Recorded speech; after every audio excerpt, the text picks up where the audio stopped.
Chapter 24. A Valiant Effort. Do you have any ideas where they took her?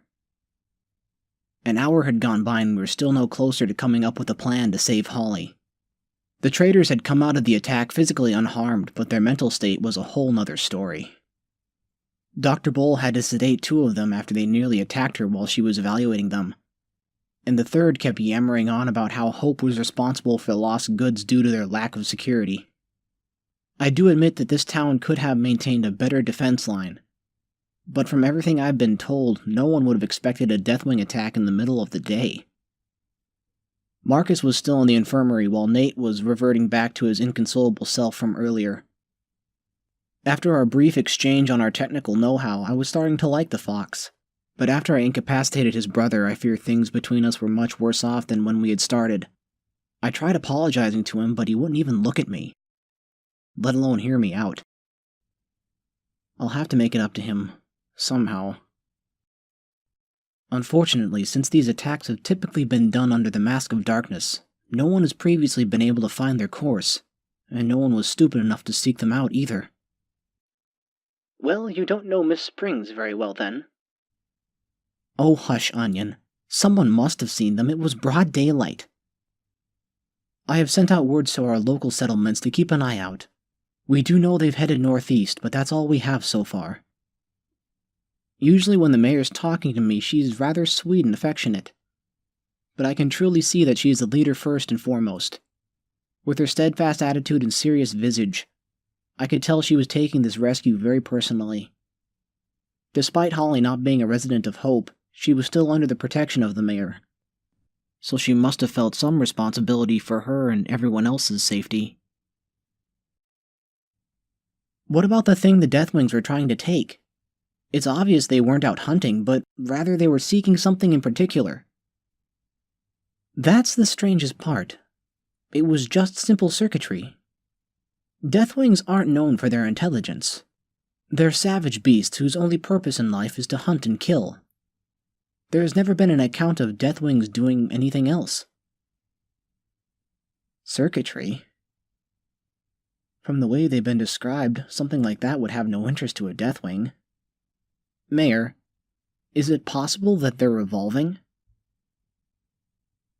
What do you mean, Olivia? Well, I know from history books that mammals used to be simple animals. Our primal instincts were the only driving force. Predator against prey, kill or be killed, but we eventually evolved past that, both physically and mentally. Isn't it a remote possibility that this could be a similar case? A slim possibility? Perhaps. But it took us mammals thousands of years to get where we are now. These beasts are not in any pre-war records, so that means they came into existence only in the past couple hundred years. I don't think it's possible for natural evolution to accelerate that fast. Naturally, no. But what about scientifically? I'm not sure I'm following you. Well, Mayor, while I have little experience with these creatures, I do have a knack for breaking things down logically. No mammal that I know of has the ability to regenerate organic flesh with such speed and efficiency. I also noticed that they don't resemble any known mammal, but rather multiple ones. Now, I'm not an expert on genetics, never cared much for anything in that type of field, but they kind of remind me of something from my younger days in the Burrow. I looked around after mentioning my burrow. I was so focused that I forgot where I was. Thankfully, the only ones here were the mayor, Onion, and Nate, who for the first time started looking in my direction. I wonder if mentioning the burrow helped me regain his focus. I opened some files on my Pip-Board and held them out to show everyone. When I was younger, I loved to read, and I still do. But back then, I didn't care what it was. From whatever technical manual my mother could get her paws on to a collection of romantic novels. I got a strange look from Nate and a raised eyebrow from the mayor. Anyways, I remember these books on ancient mythology. It was fascinating with ancient cultures how their technologies were so similar to modern ones, only 1,000 years before our modern technology came about. While watching those creatures, I was reminded of a picture I saw in one of those books. It was called a chimera. It was part goat and part lion. It was a predator and prey residing in the same body, and to some it was revered like a god. I always wondered if that's where the idea of harmony between predators and prey was born. That's rather fascinating, but I don't see what it has to do with our current situation. Well, some cultures believe that the chimera was not born, but it was made by the paws of a god. What if these things were simply a machination of some demented mind? And what if they were simply using them for their nefarious deeds? That sounds logical, but unfortunately I highly doubt that someone made these. Why not, Mayor? Well, first of all, I recall stories about some mercenaries a while back who raided a Deathwing's lair and stole their eggs. Apparently, Deathwing eggs are worth quite a lot of caps. Eggs? So that means... Wait. Do you know who they were? If we ask them, maybe we can luck out and it'll be the same lair. Mercenaries around here are not to be trifled with. If you don't have the caps to hire them, they'll kill you on the spot. As for your question, they died after the mother tracked them down and tore them to pieces. They may be savage beasts, but they always protect their young. I thought maybe I was onto something. I figured it would be a long shot, but right now there's nothing to go on. And the more time we waste here planning, the greater the chances that Holly would be dead, if she wasn't already. No, she has to be alive. Why else would they take her rather than just kill her where she stood? If there was only some way to track her... Wait. Bingo. Nate! I think I startled him a bit, but his face told me that he wasn't crying anymore. Still, I had to try to help. Did Holly have a pip-boar like you? At the mention of her name, he looked straight at me, as if he was trying to burn a hole right through me. No, she hated it. She didn't want it. Where's my brother? He's still with Dr. Bowl. I told her to let us know the second he's awake. The mayor was trying to comfort him with her words, but I don't think it had any effect on him. Why can't I go see him? His despair quickly turned to anger. Please, calm down. Olivia and I are trying to do everything we can to help you find your friend, but we both think it would be in your best to stay with us. There are rumors going around that you three have cursed this town. Cursed? That's a little harsh, don't you think? Indeed, Olivia. But the truth of the matter is, since they came here, there's been one bad situation after another. And it only takes one superstitious individual to connect the two and spread it like wildfire. I just want my brother and Holly back. I walked over to Nate and put my paw on his shoulder. He cringed a little when he felt the touch, but then I felt him relax. He looked up at me with those wide eyes. I promise I'll do everything I can to get Holly back, alive. He looked as if he was going to say something, but then the door to the mayor's office burst open. It was Marcus, awake and very agitated.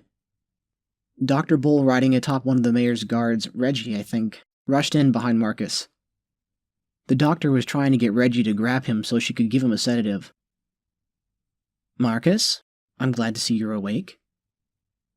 The mayor was rather calm despite the sudden entrance by the irate fox. Where is my brother? Where is Holly? Marcus, please calm down. Nate is with us, but Holly is... Mark. She's... gone. I could tell that Marcus wanted to yell some more, but at the sound of his brother's feeble attempts to speak, his sudden anger evaporated and he rushed over to Nate's side. Are you okay? What do you mean she's gone? Mayor Swift went to respond, but I jumped in instead.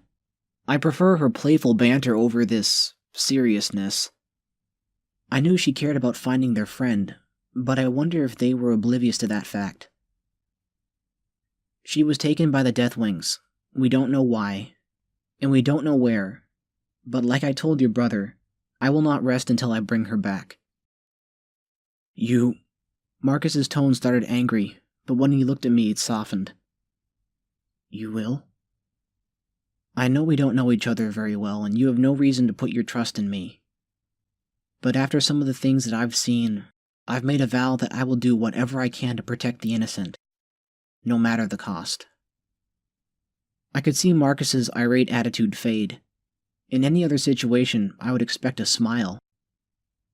But I only saw tears forming. Between him and his brother, I felt like I was about to cry as well. When the door of the office burst open again, it caused me to lose that emotion as I turned to see who it was. Mayor, we finally finished salvaging the caravan. We thought you should see this. The ram that had barged in was carrying a large wooden box filled with electrical components. It looked like simple scrap, but I recognized it from earlier. It was what the Deathwing was trying to take. I rushed over and grabbed the box from him and cleared off a place on the table and put it in the middle of the room. The mayor looked as if she wanted to object, but the words never came as I dumped the contents of the box onto the table. I sifted through everything, mentally categorizing all of it and trying to build whatever it was in my head. A few of the components were damaged, but most survived the fall. Some of the parts didn't seem to fit, probably from other cargo, but it was all there. I knew what the creatures were trying to steal. But why? What is it, Olivia? It's an amplifier for a radio transponder. I didn't even notice Nate next to me, and I jumped a little when he spoke. From the looks of it, he had completely snapped out of his somber mood. Yes, that's exactly what it is. We had something similar to this in my burrow. You see, radio signals can reach very distant places. Heck, with the right relay station, you can extend the signal indefinitely. But you can't force the signal too far underground, or else it simply gets absorbed into the ground and disperses. Nate interrupted me, but oddly enough, that's exactly what I was about to say. Now, Burrow Tech designed the burrows to automatically open once they sent the all-clear code, but they never built any receivers above ground to prevent outside forces from hacking into it. So they created these supercharged receivers to catch the alright signals in order to piece them back together into an uncorrupted signal. Was he reading my mind or something? Precisely. Of course, one single one of these could never pick up every bit of signal since it would get too dispersed so quickly when it hit the ground. That's why they installed dozens of them throughout the burrow so they'd be able to pick up much of the fractured signal parts as possible. Would you stop that? He's right, though. This is part of a much bigger design. One of these alone wouldn't be able to do much, but linked together you'd be able to receive or transmit a signal anywhere, even from the center of the planet. I looked at Nate. I couldn't tell, but I think he was blushing. Or at least looking a bit full of himself. I opened up my mouth, but the mayor interrupted. So, what does this tell you about our current situation? I kept looking at Nate, seeing if he wanted to take the helm this time, but he just stood there, an odd smirk forming on his face. I turned towards the mayor. That means whoever wanted these parts is underground. I wanted to slap him. I think Marcus was feeling that because he casually stepped between Nate and I, looking at the parts on the table as if trying to understand them. So, can this help us find Holly? Maybe. Mayor, are there any cavern systems nearby? Too many to count, unfortunately. There are rumors of a massive underground cave system beneath the city, but no one who has ever ventured down there has returned alive.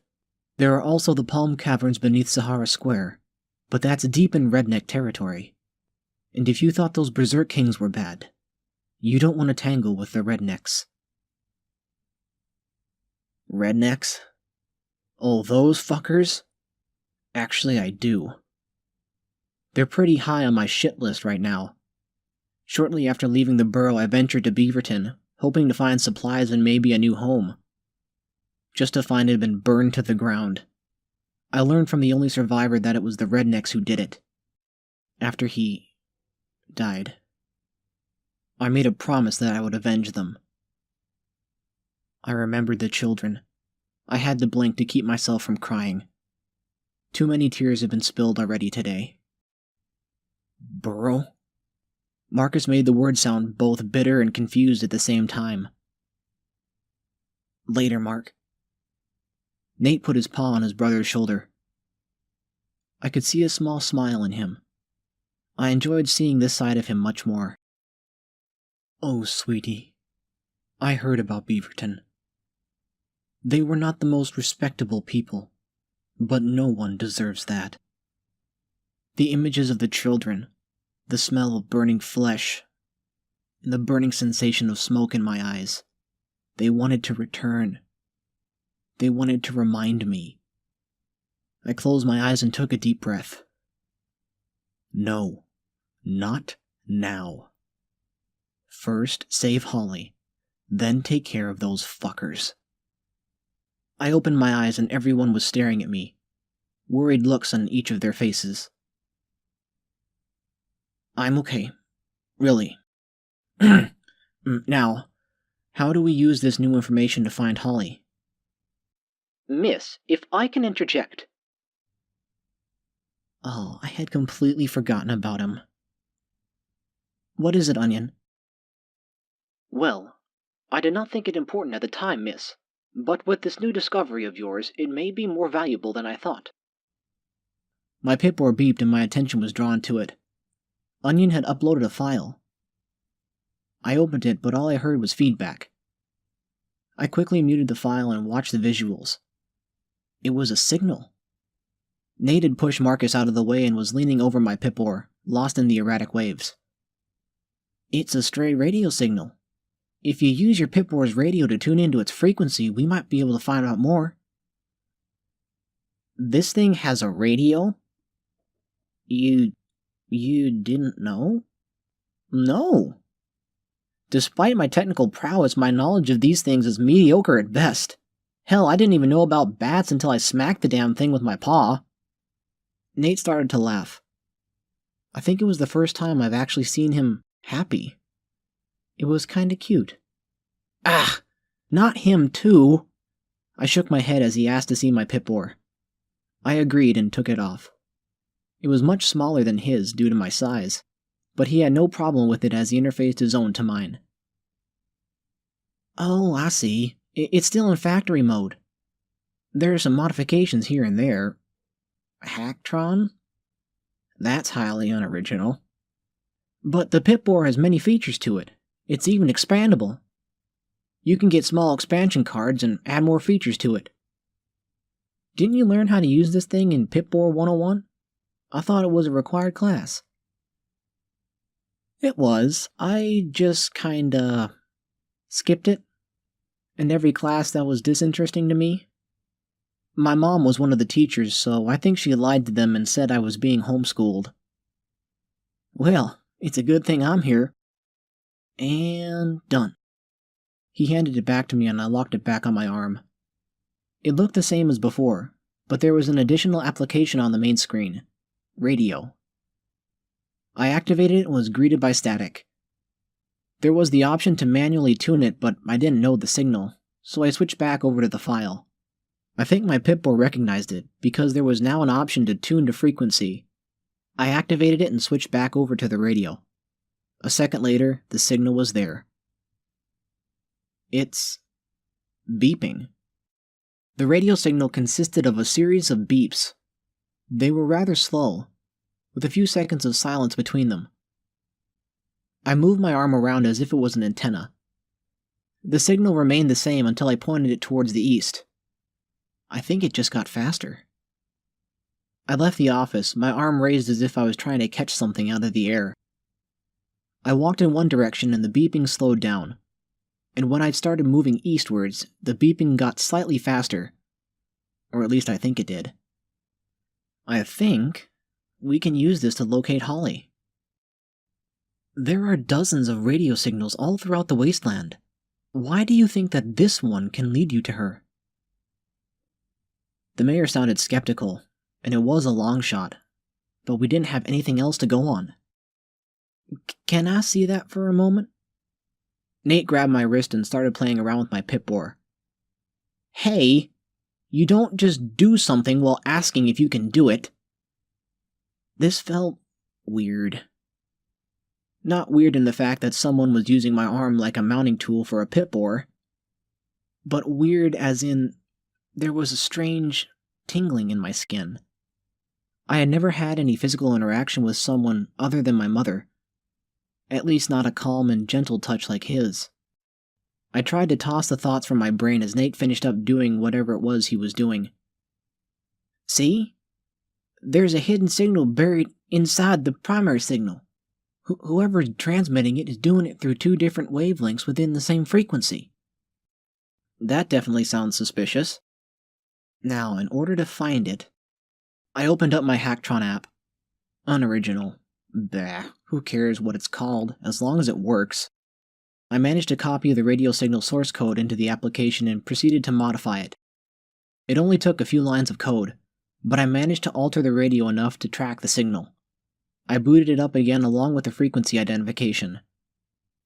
There was now a percentage tally. It was currently set at 9%. I took a step to the east and it changed to 9.8%. Bingo. I just modified the radio so that it'll tell me about how close I am to the signal's origin. The signal strength is only about 9%, so it's quite far, but it is the same direction that the Deathwings flew. And if they were trying to get parts to build a signal amplifier, it's the best lead we have. Give me 30 minutes to gather up my stuff, and I'll find Holly and bring her back. Nate and Marcus both stepped in front of me. Hold on. We're going with you. No, I won't let you. She's our friend, and we will not abandon her.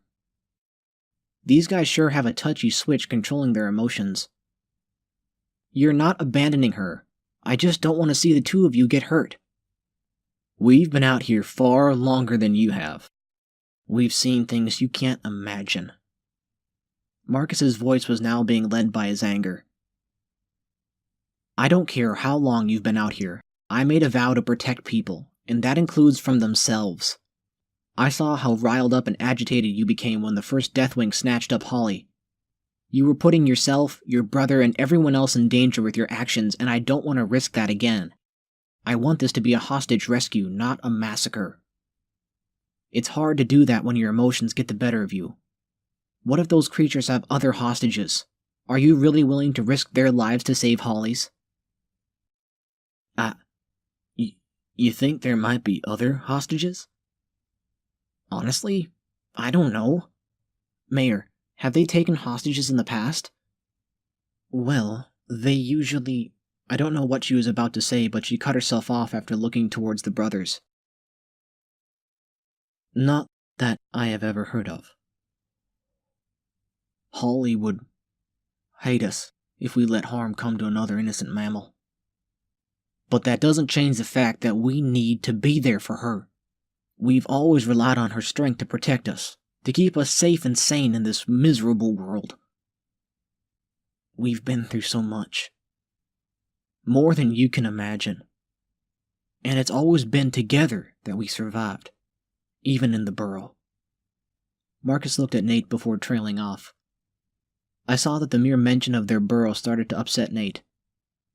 What happened to them in there? Look, I understand. Over a week ago, I thought I might have killed Onion because I carelessly tossed a grenade without thinking. I was tearing myself apart from the inside over that, and he's just a robot. I can't imagine how it must feel losing someone of flesh and blood like this. I also know that one simple careless action can cause so much pain. And how sometimes you can never really recover from that. I'm just afraid that the more people that are part of this rescue, the more lives that'll be at stake. And if anything happened to either of you or Holly because of some mistake, no matter whose it was, I don't think I could live with that grief. And I doubt either of you could either. We've survived because the three of us have been there for each other. If even one of us were to fall, I don't think any of us could live with that grief either. I didn't know how to respond. Boys, go and get your stuff. Olivia, sweetie, we need to talk in private. The brothers left at the mayor's command, along with anyone else in the room. save for Onion. That left just the three of us here. She paced back and forth a few times before sitting at her desk. She motioned for me to sit in the chair across the desk from her. It was nice to finally get off my feet. But she seemed a bit agitated. To be fair, so was I. Those two are... I barely even know them and they're already driving me crazy with their stubbornness. I see another stubborn mammal as well. What, me? Mayor? I know what you're thinking, but bringing them with me just adds more ways for this to go wrong. I don't know any other way of letting them know that. Then don't. Pardon? Olivia, from what I've seen from you, you are quite the remarkable young woman. You have a strong mind and a kind heart, but that can only ever get you so far. I don't know if you have the soul of a warrior or if you're just lucky, but either way, there is one thing I am certain of. This wasteland is a cruel mistress. Better mammals than you have fallen quickly at her whim. And you know what they all had in common? Crappy gear? No. They were all loners. In every single story I've heard about the wasteland swallowing a hero alive, all of them have chosen to travel their path alone. Friends and companions are not simply extra weight that you have to worry about losing. They are your sword and your shield in the darkness. They are your eyes for when you are blind, and your ears when you are deaf, and your crutch when you need something to lean on. As long as you have someone by your side, you can never lose, even in the face of great adversity. But I have Onion. True, and I am also certain that without him you would have fallen many times over. She was right. While I've been able to outthink my way from most dire situations, most of them would have left me dead if it wasn't for Onion. All this time I thought that with just the two of us we could survive anything. I never did consider anyone else being by my side. I never had any friends in the Burrow. And honestly, I never even once thought of making them out here. Sure, I had the support of the Guardians, but I don't know if I could count on them when the chips are down. There is another matter, one that forces me to act upon it with some urgency. What's wrong? Remember how I told you that after all these attacks, many of the residents are growing even more suspicious of Nate and Mark, simply because of their species? Yeah, and I think that's stupid. I agree. But as mayor, I need to respect the wishes of my people and do what I must to keep the peace. Some of the more influential residents are trying to force me to kick them out. I hate to say this, but I'm glad that it was Holly who was kidnapped, and not either of them. It is because a rabbit, not a fox, was kidnapped that I have been able to buy a little more time. But this won't last. Why do mammals have to be so single-minded? There are some things that one can never truly change. Many mammals aren't the type to judge others by their species. But something in their subconscious mind seems to subtly imbue their thoughts with such hatred, even if they themselves are not the hateful type. But I don't see that. Sure, if someone enjoys killing or torturing another mammal, I find myself hating them. But to hate someone because of their species? I can't even imagine how to feel about that. I couldn't care less what a mammal's species is. It's the actions of the mammal that define them. That's what I like about you, Olivia. You're not the same as other mammals. You have a purity about you that I don't think I've ever found in any other, even myself. But Mayor, you're so kind and generous and accepting. How can you call me pure and not yourself? I was not always like this. Even I have a past. But it's not the time or place to tell that story.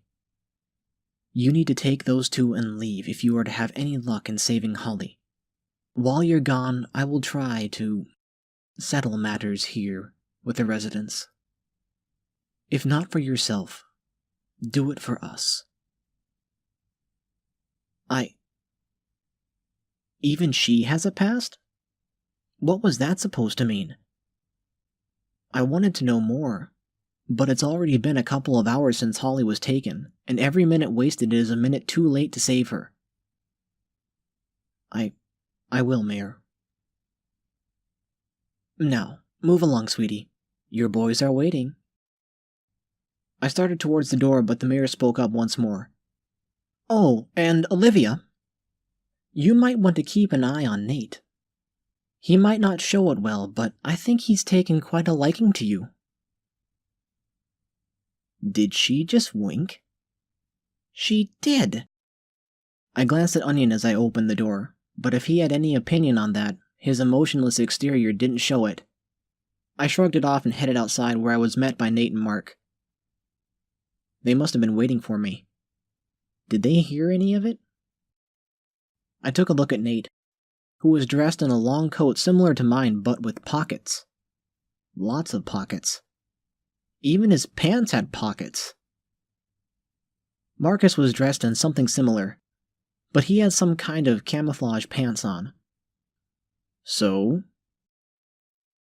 I gotta go get ready, but once I am, you better keep up. Meet me at the gate in 15 minutes.